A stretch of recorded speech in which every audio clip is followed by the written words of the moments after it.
Bismillahirrahmanirrahim. Assalamualaikum warahmatullahi wabarakatuh.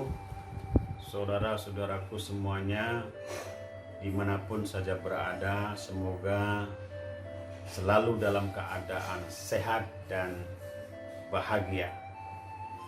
Pada kesempatan ini kita akan mengangkat satu fenomena sosial yang akhir-akhir ini begitu menyita perhatian kita semuanya. Bukan fenomenanya yang ingin kita kaji, tapi bagaimana merespon fenomena pandemi COVID-19 ini dalam bingkai teologi dan teknologi. Baik, kita berikan satu tema kesempatan ini, memadu teologi dan teknologi dalam menghadapi pandemi. Saya kira tema ini yang ingin kita bahas sekilas pada kesempatan ini. Fenomena sosial yang tidak bisa kita pungkiri, yang tidak hanya pandemi saat ini saja, yaitu bagaimana masyarakat semacam terbelah menjadi dua kubu dalam mensikapi pandemi dan juga mensikapi berbagai problem hidup. Satu sisi atau satu kubu memandang dan meyakini bahwa realitas kehidupan ini semuanya adalah pemberian Allah Subhanahu wa Ta'ala, semuanya datang dan pergi sebagai hak Allah yang bersifat murni ilahiyah. Sementara di kubu lain ada yang memahami bahwa realitas kehidupan ini termasuk fenomena pandemi corona ini sebagai fenomena alam, bahwa ia adalah karakter dari satu realitas alam yang itu bisa dikenali, dipahami, dan dikendalikan oleh manusia yang memiliki ilmu itu. Ya, kubu yang kedua inilah yang dikumpulkan atau diyakini oleh apa yang disebut dengan istilah saintis. Orang yang memahami bahwa gejala alam ini adalah gejala yang bersifat murni alamiah, yang bisa dikenali dan dikendalikan oleh yang namanya manusia, ya.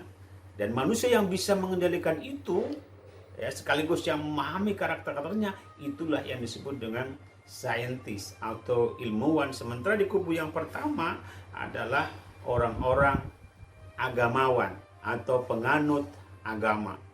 Saya kira fenomena di Indonesia akhir-akhir ini dalam menghadapi COVID-19 tidak lepas dari dua kubu ini yang seakan-akan juga saling berhadapan, ya, antara kubu penganut agama yang meyakini ini adalah kuasa Allah, sementara satu sisi ini adalah fenomena alam yang sifat alamiah.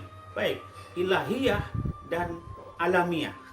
Ilahiyah itu bisa dikenali dan dipahami melalui teologi. Alamiah, ya, itu dikendalikan oleh apa yang disebut dengan istilah teknologi. Itulah makanya dua istilah antara teologi dan teknologi seakan-akan berhadapan, dan mungkin ada sebagian kelompok yang memahami fenomena ini sebagai fenomena konflik yang saling berhadapan, ya, antara teologi dan teknologi, antara ilahiyah dan alamiah. Baik, oleh karena itu teman-teman semuanya, kita ingin mencoba untuk keluar dari konflik ini, karena teori konflik yang melatar belakangi pandangan ini banyak kritik dan dampaknya juga banyak menimbulkan hal-hal yang negatif. Oleh karena itu kita harus menggunakan perspektif lain, yaitu perspektif integratif, memadu antara pandangan teologis dengan teknologis. Ya, tentu sebagai seorang muslim kita mendasarkan pahaman ini kepada ayat-ayat Al-Qur'an. Wahyu yang pertama kali diturunkan Allah ya kepada Kanjeng Nabi Muhammad, yaitu surah Al-Alaq, ini sebetulnya mengandung paradigma integrasi atau pemaduan yang kita bahas ini. Coba, Iqra bismi rabbik.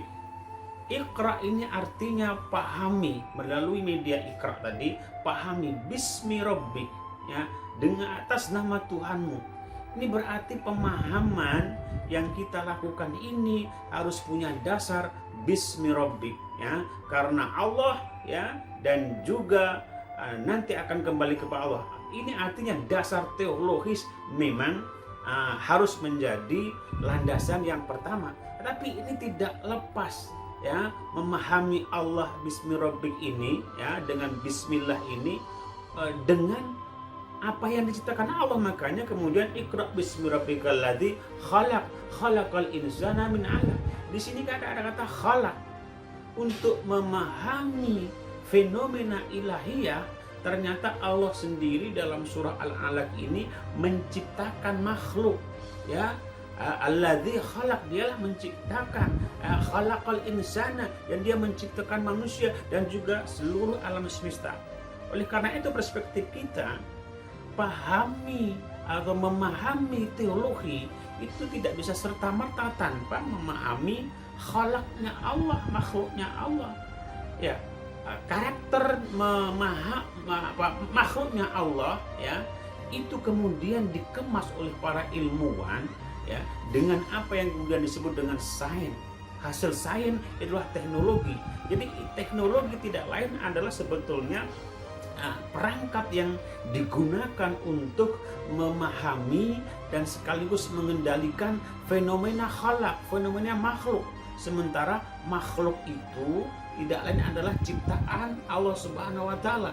Dia ayatnya Allah Subhanahu wa taala ya. Di dalam surah Al-Alaq pun juga disebutkan ya, bahwa dalam memahami khalaq itu ya, Allah memerintahkan kita untuk menggunakan qalam. Alladzi 'allama al-insana bil qalam ya. Jadi 'allamal insana bil qalam. Allah memerintahkan kita agar belajar tentang manusia dan alam semesta itu dengan qalam. Saya memahami qalam inilah yang sebetulnya teknologi ya, karena istilah qalam itu adalah dia alat ya. Yang alat itu berarti sarana apa? Sarana untuk memahami makhluk yang diciptakan oleh Allah sebagai ayat-ayat yang menunjukkan bukti kekuasaan Allah Subhanahu wa taala. Baik, ini paradigma Quranik membangun integrasi atau pemaduan antara teologi dan teknologi. Nah, bagaimana kita mengimplementasikan dalam konteks menghadapi pandemi ini? Kita memandang bahwa pandemi COVID-19 adalah makhluk yang diciptakan oleh Allah Subhanahu wa taala. Tentu ini ada tujuannya, ada hikmahnya di balik penciptaan itu. Nah, sebagai ciptaan, manusia wajib memahami karakter ciptaan itu untuk bisa ya memahami, mengendalikan atau hidup bersamanya.